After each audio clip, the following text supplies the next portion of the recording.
There is a barn on the outskirts of the village. It is passed by most people without a thought. It's part of the landscape. It always has been. But this week, Emmerdale is about to change your perception of it completely, because someone has been sleeping in it. Someone you know, someone you like. And when that comes out, and it does come out, the next few weeks will not feel the same. That's just one of 3 stories landing in the village between Monday the 25th and Friday the 29th of May. We've also got a Dingle in handcuffs, for reasons that are equal parts mortifying and heartbreaking, and a love triangle that's built on the most perfectly crafted misunderstanding this show has pulled off in a long time. This is episode Whisper 2.0, and this is your week. Let's start with Cain Dingle, because I need you to understand what kind of week this man is having before we even get to the arrest. Cain has had a catheter removed, and look, that's not a small thing. That's not nothing. That's a real, physical, vulnerable moment for a man who has spent the better part of 3 decades convincing everyone, including himself, that nothing gets to him. Jeff Hordley has been doing brilliant, quiet work throughout this health storyline, the sort of acting that doesn't announce itself, the sort that just sits there in the corner of a scene and makes you feel it whether you're ready to or not. So, the catheter is gone. And how does Cain Dingle celebrate? He goes to the Woolpack. Of course he does. Caleb tries to slow him down, tells him to ease off, and Cain, stubborn, proud, impossible Cain, orders a whiskey chaser and ignores him completely, which, honestly, is the most Cain-like thing that has ever happened. The walk home does not go well. Nature calls at the worst possible moment. The side of the road becomes his only option, and the police catch him, drunk and disorderly, urinating in public. Cain Dingle, the man who has faced down criminals, survived prison, and outlasted every Tate and Mackenzie the show has ever thrown at him, is being held overnight in a cell. PC Swirling offers him a pair of sweatpants. Jeff Hordley's face in that moment is going to be television gold, but here's where it turns.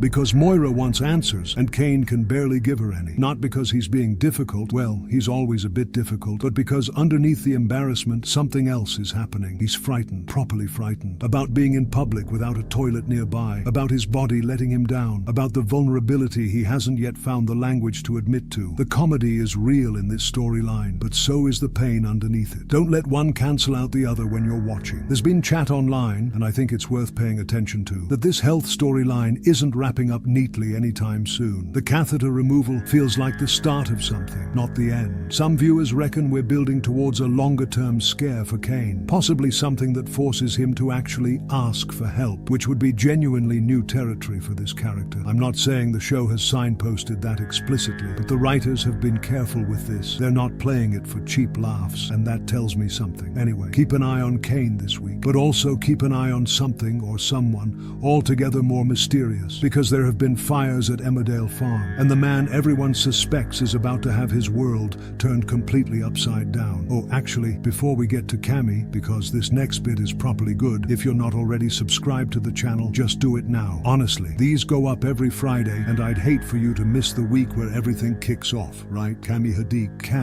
Kammy Hadiq has been one of my favorite additions to Emmerdale in years, and I say that knowing full well how high the bar is in this village. Shebs Maya has brought something genuinely warm to the show, a lightness, a humor, a decency that fits with the Dingles in a way that feels completely earned. He and Belle have been lovely to watch, easy together, real, but there have been edges to him, moments where he goes quiet, conversations he shuts down before they start, and this week we find out why. Belle tries to use Eid as a gentle way in, a conversation about his family, where he comes from, who he is beyond what she for you to miss the week where everything kicks off, right? Kammy Hadiq. Belle tries to use Aid as a gentle way in, a conversation about his family, where he comes from, who he is beyond what she now. I am asking you to hold on here and think about this carefully, because yes, he had a petrol can. Yes, he admitted he was thinking about using it. That's not nothing. But the question of whether Kammy has actually been responsible for these fires, whether this frightened, homeless, desperate young man has been the arsonist all along, that is still very much open. The arsonist we saw watching from afar, the one returning to the scene while Robert and Aaron were in the pub. The show was very deliberate about keeping that figure anonymous, almost too deliberate. That's not a mistake from the writers, that's a choice. My theory, Kammy is a red herring. His situation, the homelessness, the secrecy, the petrol can, has made him look guilty, but the real arsonist is someone else entirely. And when that's revealed, I think we're going to be properly shocked by who it is. What I'm also hoping for, desperately hoping for, is that Belle finds out about Cammy's homelessness before any of this gets too messy, because that conversation between them, if the show gives it room to breathe, could be one of the best scenes. Eden Taylor Draper has not been seen in a long time. Belle Dingle, who knows what it is to feel failed and frightened and alone, sitting across from someone she loves who's been living that quietly, right there, in a barn. This storyline has real substance to it. Don't sleep on it this week. Right, from the barn to the village hall. From heartbreak to something altogether more chaotic. Because not everyone in Emmerdale this week is dealing with a secret. Some people are just badly, brilliantly mistaken about who fancies who, and it is tremendous. I love it when Emmerdale does this. When it takes 3 or 4 characters, gives each of them completely different information, and then watches them crash into each other. This week, Ross Barton asks Gabby Thomas to meet him, and Gabby, who has clearly been noticing Ross in the way that one notices someone who is extremely good looking and seemingly paying her attention, is quietly thrilled. She's reading the signs. She's done the math. She thinks she knows exactly what this is. She does not. It's a dance partner setup for Sam. That's what Ross wanted. Brilliant. Absolutely brilliant. So now Gabby is wrong-footed, and the village dance class becomes the setting for one of those gloriously confused Emmerdale evenings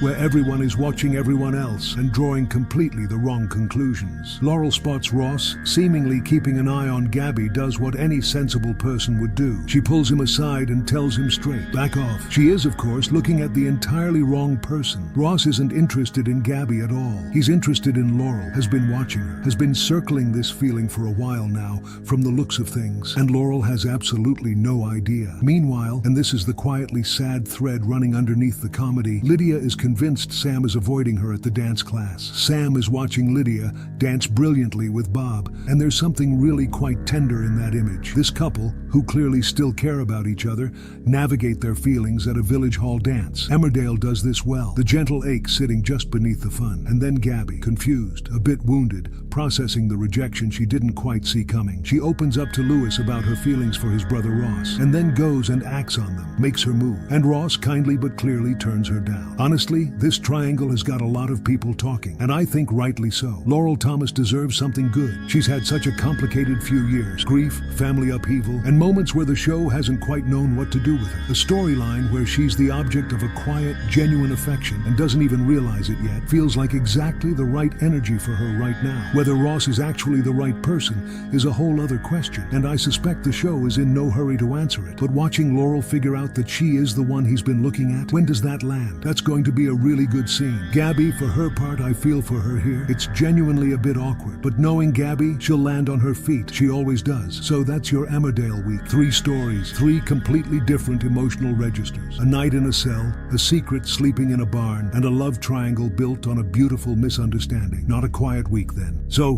what do you reckon? Is Kammy actually the person who's been lighting those fires, or is he taking the fall for someone else? And if it's not him, who is it? Drop your theories in the comments. I read every single one, and some of you lot have Ross is interested in Laurel, not Gabby. Laurel wrongly assumes he's chasing Gabby. Gabby tries to seduce Ross. He rejects her. Lydia, Sam subplot, quietly sad, dancing separately in the village class.